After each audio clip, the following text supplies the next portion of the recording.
Isa ka rin ba sa nakikisabay sa trending ngayon, ang Photolab? At isa ka rin ba sa mga nagtataka kung bakit nababawasan monthly yung laman ng Gcash natin? So ito ang sagot niyan. Punta lang tayo sa Play Store yan. Then dito sa upper right corner guys, itong profile picture natin, yan.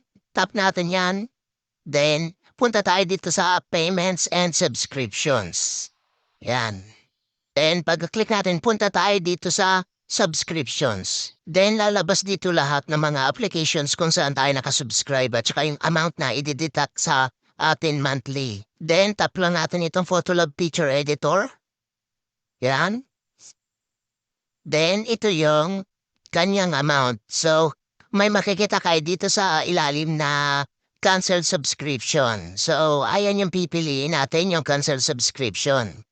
Then dito guys ay magse-select lang tayo ng reason kung bakit tayo magka-cancel ng subscription natin sa application na to. So isi-set natin. Then continue lang natin yan. Then cancel subscription. So ayan siya guys, subscription will be canceled. So makikita natin na canceled na yung subscription natin sa Photolab Picture Editor. Hindi na mababawasan yan yung mga laman ng Gcash natin monthly.